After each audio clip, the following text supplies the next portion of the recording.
This conference will now be recorded. Hey everyone, I want to thank you all for joining us today, taking your time to come out and hear from us and a brand new associate member of ours. As you all know, the EMV deadline is fast approaching here in April. We've already had two that have come and passed, and April will be here before we know it. As many of you know, the time it's going to take and the lead time it's going to take to have this conversion before that April deadline, if you haven't already made arrangements, is going to be a significant hurdle to reach. That said, we are very happy to welcome our newest associate member, Sound Payments. Today we're going to be hearing from Bill Pittman at Sound Payments about a EMV retrofit solution that they've got that'll help you kind of stay ahead of that EMV curve and definitely make sure that your station comes into compliance and make sure you're safe from that liability after that shift in April. So once again, I want to thank you all for joining us today, and I really want to give a sincere thanks to Bill for putting this on and the rest of the Sound Payments crew that has made this possible today. So without further ado, I'll go ahead and hand it over to you, Bill. Thanks. Okay, great. Thank you. Hi, everyone. This is Bill Pittman. I want to thank you for attending this webinar. I plan on going over a number of different things and hopefully give you some ideas and make you think about this EMV deadline that's coming up and some of the different options that you have to be able to make sure you're in compliance with that. While I'm mainly going to talk about retrofit kits and ours in particular, I also wanted to make sure that you understand you've got a number of different options out there. So you've always got the option of buying a brand new pump, and we'll talk about some of the advantages and disadvantages associated with that. Another option is a lot of the pump manufacturers have created their own retrofit kits. So depending on your pump, the age of it, and some specifics associated with the current pumps that you've got out there, there's the chance that you could go with one of the pump manufacturers and use their retrofit kits. Once again, we'll talk about some of the advantages and disadvantages of that. Another option that you may not have thought of is that you can buy a brand new pump that isn't EMV capable and then put a retrofit kit in it. I think you'll find those pumps are a lot less expensive, and so that gives you another option of a way of implementing a new solution without having to spend as much money. And then the third option is really what I'll be talking mainly about, and that's using a third-party retrofit kit that allows you to work with your existing pumps and upgrade them to support EMV. So those are kind of just a high overview of the different options that you got. And like I said, as we'll go through and kind of talk about some of the advantages and disadvantages of each. So first of all, I want to introduce ourselves. Our company is Sound Payments. We've been around for quite a while, mainly in the integrated point of sale space. And we've been working on this product for Petro for about 3 years now.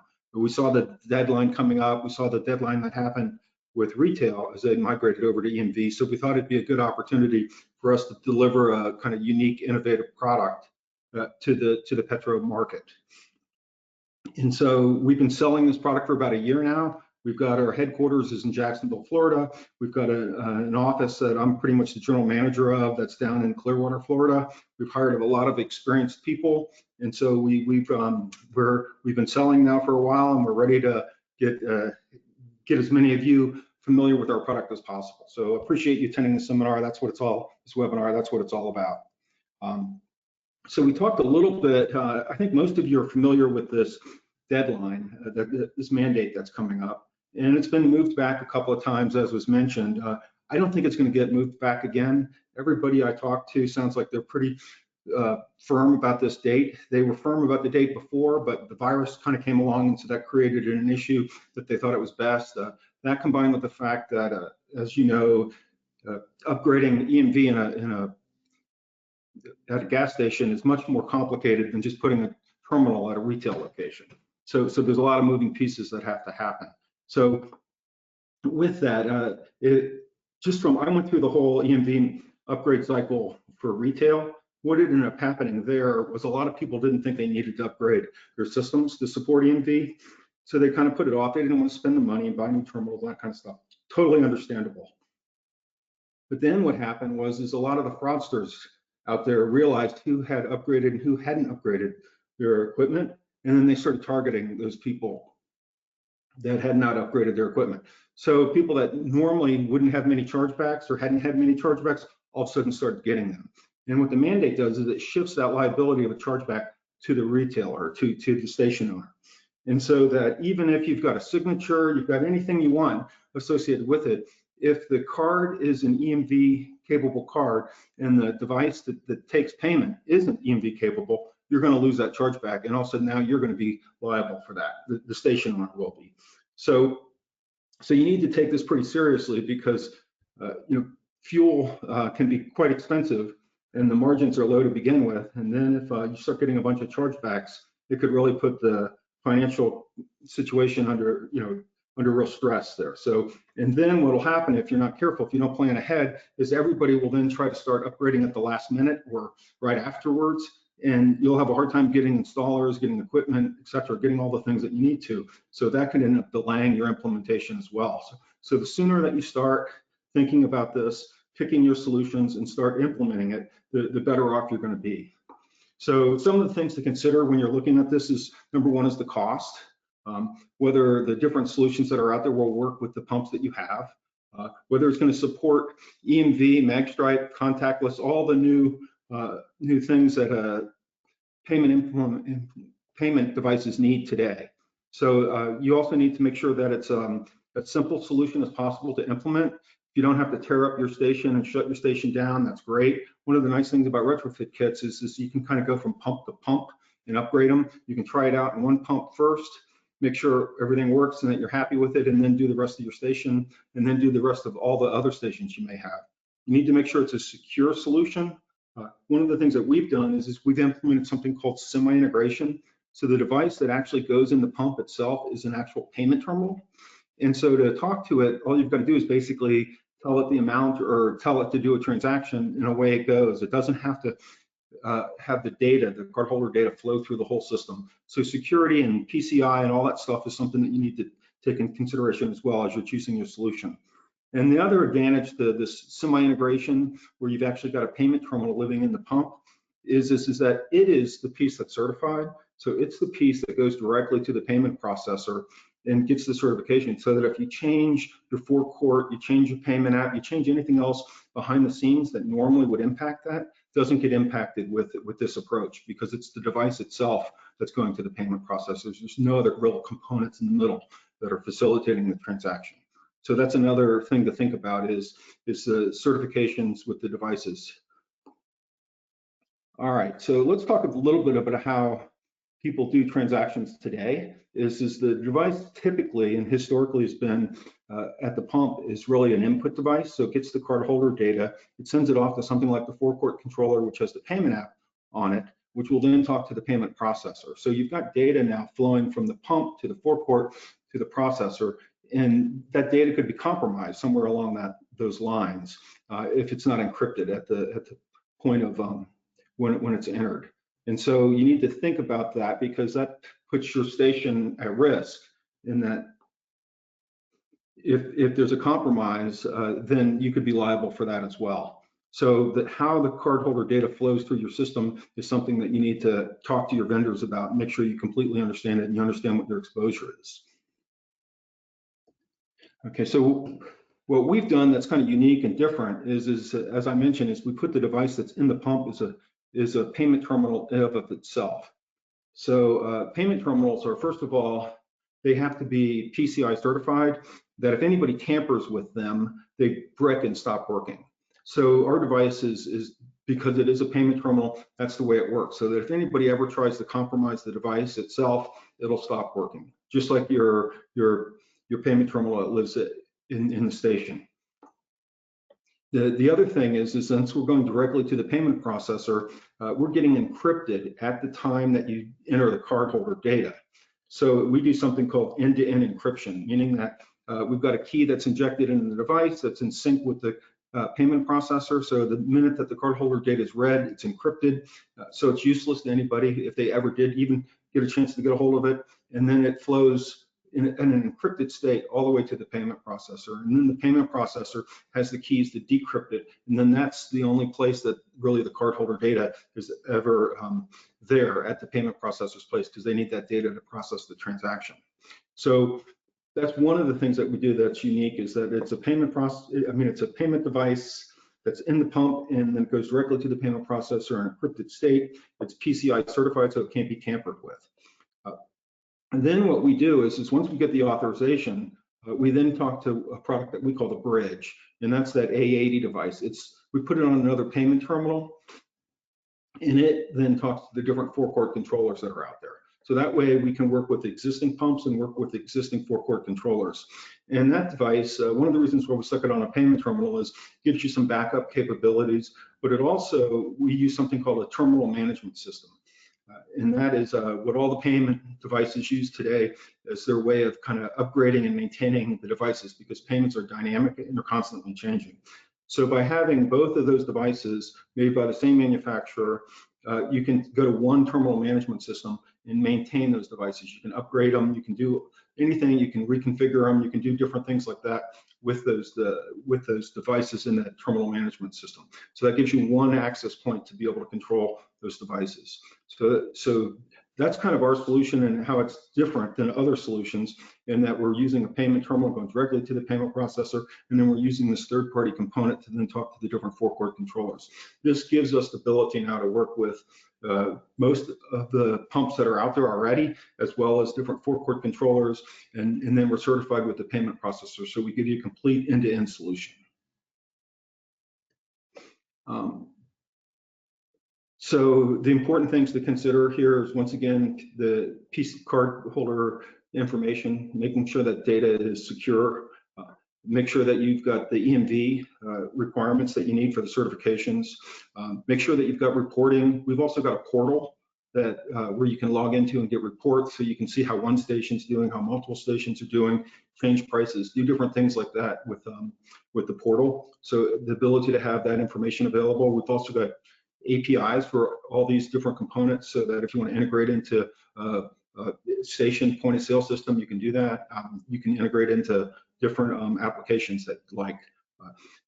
We also, because we're going directly to the payment processor, we don't have any gateway fees or third-party fees or anything like that involved. It's just like a dial terminal going directly to the payment processor. So it's because that's what it is basically. It's a terminal. By the way, that brings up another thing. I mentioned the word dial, but really everything is, not much is dial anymore, except for maybe backups. But we use Wi-Fi as well as our way to talk to the payment processor, so you don't have to lay different cable down or do anything like that. All you got to do is have Wi-Fi in the station. And then, like I said, because it's encrypted, it's a secure implementation.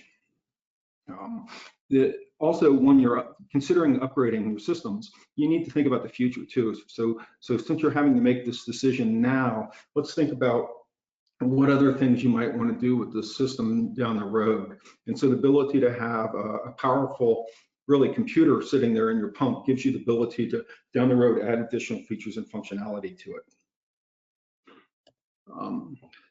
So some of the pain points, I mentioned that you got a couple of different options: buying new equipment or trying to upgrade your existing equipment. One of the challenges associated with buying new equipment is the cost. So you've got a large cost right off the bat to buy the device, but you've also got costs associated with getting the devices installed. If you have to get any code changes done, bringing everything up to date, and then the time that you're down, you could be down for anywhere from a couple of weeks to a month or longer, and you're going to lose all the revenue associated with your station. And you could even lose permanent customers. They may be used to coming to your place, and all of a sudden now, since you're down, upgrading your system, then they may start going somewhere else, and then they may not come back. The other thing is that once you go down the path of putting in new pumps and stuff like that, then you can't roll back. You can't go back. One of the nice advantages of a retrofit kit is that you can implement the kit in one pump to start with and try it out, and then upgrade the remaining pumps as you want. But you also have the ability, if whatever reason something didn't work out, you didn't like it or whatever, you can easily roll back that pump to what you were doing previously. So it gives you the ability to upgrade kind of incrementally without taking your station down, and then even rolling back if you really needed to. So here's just some of the advantages. The other thing is that in implementing a retrofit kit, on average, I'd say a pump maybe takes an hour to upgrade. And so it's about a half an hour, anywhere from 15 minutes to a half an hour per fueling point side. And so you're able to do it much quicker than you would if you were pulling out pumps and putting in brand new pumps. So that's another advantage of using a retrofit kit, is that you can it's much quicker and it doesn't take your whole station down. So here's an example. We just kind of threw this together from talking to different people, but it typically can take you up to a month to upgrade your system with brand new pumps. The pumps can cost, I've heard, anywhere from $12,000 to $15,000 each. So depending on the number of pumps that you have, you've got to spend that kind of money. You might have to put in some new hoses and nozzles and fixtures and things like that as well. If you had to do something for your underground tanks, that could cost you a lot of money as well. And then you've got the permits, you've got the labor, you've got to schedule the time to get someone there to come and do the work for you and everything. And so there's a lot of expenses associated with it. And then kind of the ultimate one at the end is that you're going to, during that period of downtime, you're not going to be making any money. So here's our device that I mentioned to you. It's a payment terminal. It is kind of unique in the fact that it was designed specifically to be in a gas station. It fits right in there. It's got the same size back end as like the card readers do today, so it's easy to put in. There's a couple of ways that you can put this in. One is you can kind of fit it in yourself, and we've got a number of people that we've trained that can do that.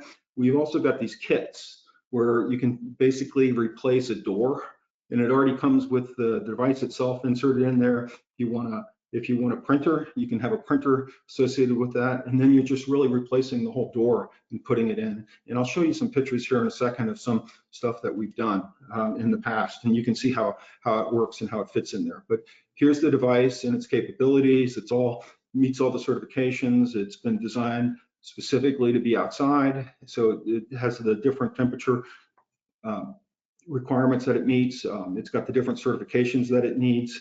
And so this is our device. It supports pen on glass. So if you're doing debit, you can just enter the pen right there on the glass. It's also the glass can be a keyboard. So if you want them to enter a zip code, for example, they can do that right on the glass as well. It supports contactless, so that you can just wave your card over it and it'll tap and pay, basically. It's even got a camera on it. So if for any reason you wanted to record what's going on at the pumps, you can do that even as well. So that's the device. And then I mentioned to you that we have this kind of middleware component we call the bridge. And it's once again another payment terminal. And it runs the bridge application, which will then talk to the different forecourt controllers. So you go and you just configure it with this terminal management system, like I said, and it'll then talk directly to your forecourt controller. And so the flow is basically walk up to the pump, it tells them to enter their card information. They do that, it goes out and gets the authorization, and then we go and turn the forecourt controller on for that pump. Once the gas is pumped, it then gets the final amount of the transaction, comes back to the payment device. The payment device completes the transaction, and you're done. So that's kind of this real simple flow of it, and these are the different components that are part of that solution. Then this is kind of our cloud component that I talked about, where you can log in, you can see how the different stations are doing, you can get reports, you can download the data, you can integrate into that, you can write to that information. You can pull that information via APIs, etc. So you can integrate into different point of sale systems, and we're working with a number of point of sale systems already, and we've got we're always looking for new partners, so that if you're using a point of sale system and you would like to have them integrate, we can do that as well. And then kind of around our whole order entry system is we have something that we put together. This is our own internal portal. We call it the Sound Hub. It's where you go in and you can get information on our different products. You can get manuals, you can get user guides, you can get FAQs. So if you have any questions about it, you can go to this portal and get most of the information that you need. If there is an issue, we also have the ability here to create a ticket, and then we can help you out with that ticket and get that ticket closed out as we resolve any issues or answer any questions that you may have. And so you can also buy equipment from here. So we don't sell to station owners directly. We work through resellers, and you really need a reseller because you need somebody there that can do the installation and service your equipment and that kind of stuff. So we like to work through them as partners, and they can come in here and order the equipment directly. And so this gives them a way of, you don't have to make phone calls and do double entry and have any typos or errors like that happen. You only have to do it once. You can do it all online through our system. So now I'm going to turn this over to Corey. Corey, if you're on, you can kind of walk through here and show some of the pumps. Yep. Okay. Sounds good. Yeah. So with our solution, there's many different ways we can go onto the pump, whether it's with a actual kit or replacing one of the standing units that already exist in the pump. So I'll just sort of start here on the left-hand side of the slide with the Encore 300. With this specific one, this would be a kit style replacement where you would take the existing 12 screws out of the where the display sits now and place a new overlay in it. That overlay would be a whole new shell for that, and it's basically 12 screws out, 12 screws in, and plug in the power. So the kits do make it extremely accessible. Same for these next two here. Encore 500, that's a kit replacement right there in the centerpiece. I believe Encore 500 is the same as 300 with the, and that's 500S to be exact, but it's the same with about 12 screws that pops that panel out, and then the new one can go in. Gilbarco Advantage, it's a touch different. So what it is whenever we go with a kit, we can open that left-hand side door. There's a bar sitting there that holds that door in place. You remove the bar, you just slide it out the top and put the new door in place and slide the bar back in. And once again, just plug in the power and away you go. The Wayne Ovation here that we show is a touch of a different setup. So what we've done here is our unit will actually fit into the same slot as the old card reader.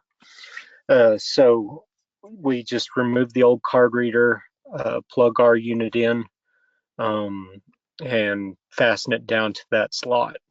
The original screen can actually still be used if you have the original equipment hooked up inside of there.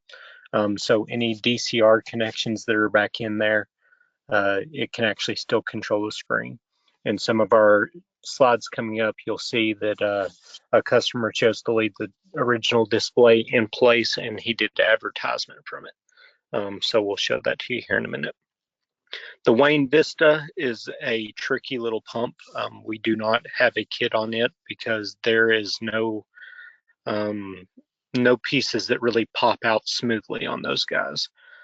So what we do with those is we remove the old card reader, put our unit in the place of it, and for the old stuff, we can place panels over the displays if they don't want the old displays. Otherwise, we try to reuse the old displays in whatever way possible. All right, Bill, you can go ahead and move to the next slide. All right, so as I just sort of reviewed, this is sort of the three-step process. Remove the old card reader. In this situation, we did not use a kit. This was a Gilbarco 500S, I believe, or 700, one of the two. I can't remember exactly which. But what we did here was we removed the card reader. We had a blank template, which you can see there in my right hand, that went in the place of the old card reader. So it just blacked out that hole. And then on the 500S and 700 for Gilbarcos, they actually have a tap pay slot. So in that tap pay slot, you remove the 4 screws, which you can see me doing. There in the final picture. I remove those 4 screws. Our unit fit into that slot, and then in my left hand of the middle picture, we just put a bracket on there that would make it fit in together. All right, move on to the next slide, Bill. All right, this is just finalization of what I just said. So we put the IM20 into the tap pay slot. When this was finalized, we had a cover over the old keypad as well. Plugged in power and ran a transaction. So as you see in step 5 there, that's a finalized transaction. That is our QR code showing for our digital receipt that you can scan and pull up the digital receipt on your phone for your transaction at any time. All right, on to the next. Okay, so it's just some sort of live in the field examples. As you've seen on that last one, I said that we covered up the keypad. You can see here where the keypad was covered in this on this pump, blank template put in on the old card reader, and this station decided not to reuse their old display, so we actually put our terminal in the slot of the display. All right, next. Advantage, like I said, that's a pretty simple, that's probably our most common fuel pump. So as you can see, the door on the left-hand side is a new door. So what we did was we just completely removed the old door and plugged in the new. It's a single slide bar that comes out and then put in the new door and slide the bar back down, and then it's just a power plug at that point. So a very simple setup on the Encores. On to the next. All right, so an Encore that we did a little bit different. So this was the customer that wanted to continue to use their old screens for different type of advertising. So what we did in this situation was we left the screen intact and actually used the right-hand door and basically just cut a hole into that left right-hand door to place our unit and mount it to it. Same on the inside though, where it's simply just plugging in power. Everything from there is gained through Wi-Fi, so nothing else is achieved from the pump to our unit than the power itself. On to the next. All right, run of things here. So tow time, very similar to the Wayne Vista. So there is no actual kitting for this because there's nothing to actually be removed. So what we do is we go in the same hole as the original card reader. This specific merchant was obviously a little happy with his stickers on advertising the different offerings, but it's pretty easy install with just removing that old card reader, placing ours in there, and a bracket on the back of ours. I'm going to skip on over to the third pump here, the Wayne Helix. So this was an interesting setup. Bill hit it on to touch earlier. This customer actually ended up ordering a Wayne Helix pump with no payment system at all, making that brand new pump. I want to say he paid $6,000 to $8,000 for that brand new fuel pump. And then right there to the center of it, where our card reader sits, it actually was completely blank through there. So what we had was we had a kit that basically you open the lid up. Our kit had 4 little set holes. It just set right in there, and then you close the door back on it and plugged in the power. And there was no drilling, no screw removal or anything. The doors on the Helixes actually fasten everything in place. So it was a very, very simple install. And that is on a brand new pump that they ended up paying, I want to say, close to $6,000 less for by retrofitting and ordering the pump without any card reader system. And then the last one here, Encore 300 as complete screen replacement. This would be closer to what our kits would look like, where you could just remove that center panel and place our panel back in there and have a nice clean look. All right, on to the next. All right, back to you, Bill. Yep. Okay, I'll take it here. As I mentioned earlier, is we typically don't sell to stations direct. Instead, what we do is we like to work with your jobber, your service person, your installer, whoever is currently helping you work with your pumps today. We'll work with them. We'll try to turn them into a reseller of ours if they're interested, and that way they can resell the product to you and support you and everything like they're doing today. First step that they have to do is they sign an NDA with us, then we have a reseller agreement that we go through, and then you're able to select your support plan. We can do anywhere from 24/7 support, or we could be second level support, depending on how they wanted to do it. If they wanted to take the initial phone call, and then if they've got a follow-up issue, they can use us for second level.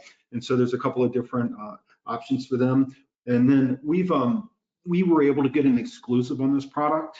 And the reason is because it took us really close to 3 years to build the piece. And with the deadline approaching right now with the mandate,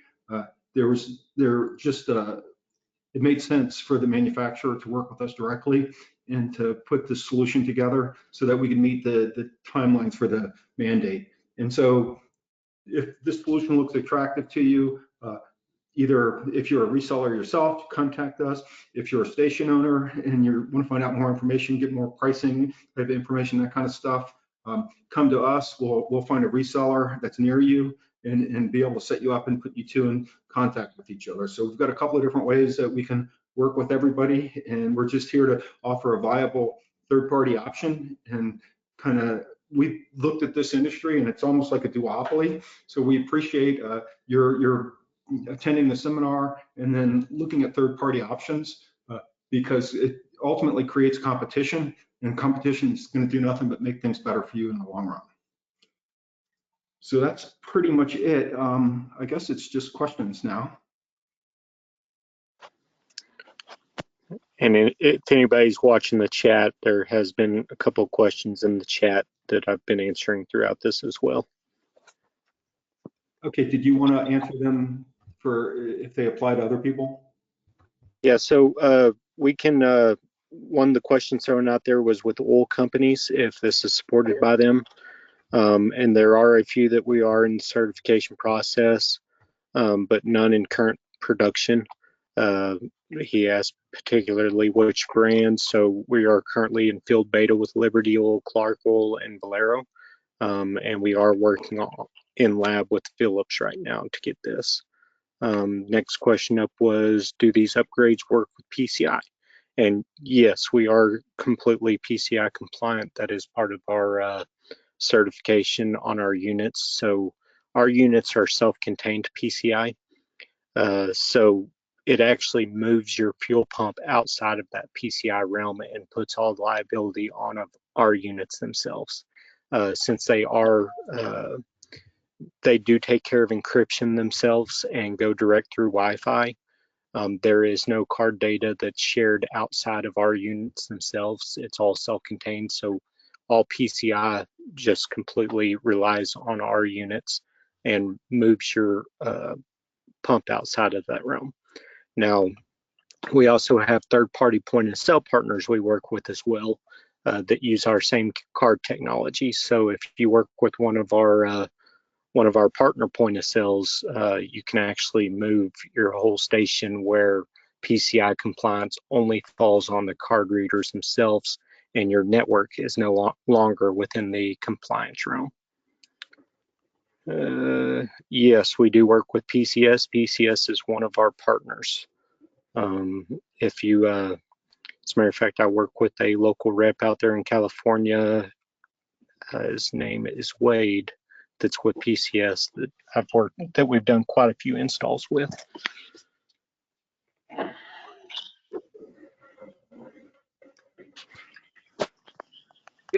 Do the units work with payment processor PCS? Yes, that was the last question I was answering. PCS is one that we work with.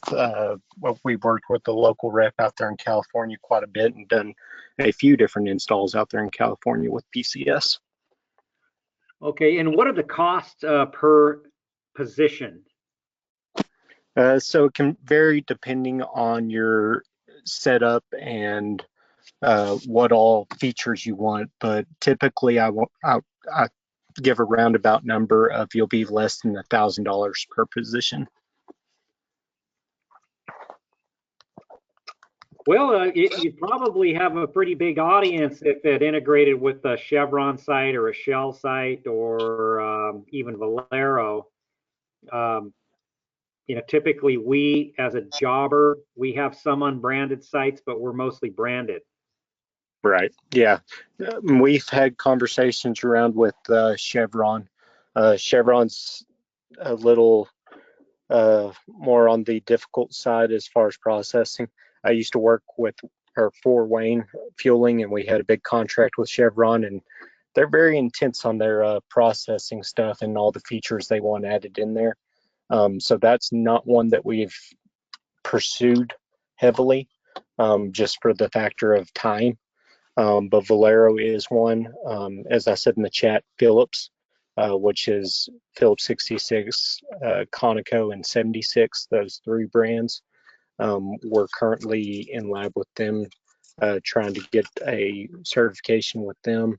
And then we've really targeted out the smaller oil companies, the ones that aren't heavy on their loyalties and all that fun stuff, to try to help them out as well. But yeah, our main target is the smaller audiences, is sort of our realm to be in, because we are the lower cost solution, where a lot of these bigger guys, they just go towards the new pump. Huh. Okay, so it does work with PCS. And here's a question. Can you talk a little bit about, is it guaranteed to be secure?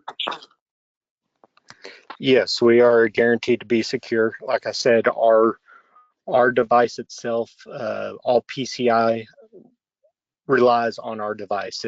We take all PCI compliance, put it on our device, meaning that once that card touches our device, that card data is immediately encrypted and then sent out. We don't take that and pass it to anything else. We don't do anything with the card data besides encrypt and then send. And so with that, yeah, it's guaranteed to be secure. And then on the skimmer side of things, we actually have a trigger inside of our device where if it detects, or if it's left open due to a skimmer being on there, it's actually going to disable our device and put it into tamper mode, as well as the screws on the back of our device. If somebody tries to remove one of those screws, they are spring loaded and it will set off into tamper mode. On an external facing of our device, there's only two connections. One being for power, which is sort of confusing because it's a printer USB plug, but all it does is power the unit. And then the other is a serial connection. And what we do with that serial connection is it's just outbound information for printing. So nothing that can internally get in on there. Wow, that's impressive.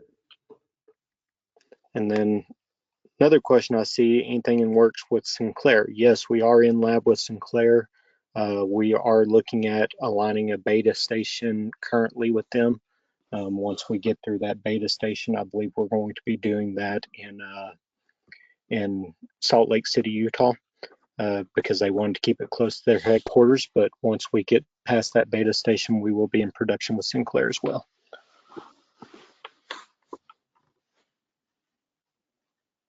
So who is the reseller in the California market? We have a few different ones. I put my email on here on the chat for anybody that wants details over our resellers in your area. I have one up north, middle, and south. So just email me where you're located at and give me some specific details about your station, and I can definitely fix you up with one of our local resellers to that area. Okay, Corey.s. Yep, Corey.s at soundpayments.com. Okay. And then just to jot some off hand, I know that there's a First Direct is the name of one of them that's down south. Blue Pacific Pump is another one, and can't remember the third pump company, but there's a third one out there as well. So we pretty well have the whole state covered. Okay. Well, at first I was hoping that it would be covered for the branded sites, but at least that's a consolation that you can do some of the unbranded sites that this might be a solution for. And I would try to get that Sinclair thing going as soon as you can, because we have a lot of Sinclairs that we could use that out. Right. So any of the oil companies is pretty well driven by demand. So if there is an oil company that you have a heavy demand for our product, just bring it to me. I have relationships with pretty well all the major oil companies out there. So once the demand's there, I basically go to them and say, hey, here's my line of stations that are ready to go tomorrow. What do we have to do to pass this through your certification and get it in these stations for beta? And that's how all those relationships start off. So just because we're not currently working on it, if the opportunity is there, just like with most situations, opportunity adds priority. So any situations like that you have a bunch of stations, just bring them to me. Give me some station details, and I'll go back to my connection at whichever major oil and take those stations forward as a opportunity to go forth with. Well, definitely Shell and definitely Chevron and definitely Valero. All right. Yeah, like I said, we're currently working on Valero, so that would definitely be a good place to start with Valero. Chevron, Shell, they're a little bit more difficult on their certification side, but if the opportunity is there, we'll move towards whatever we need to. Okay.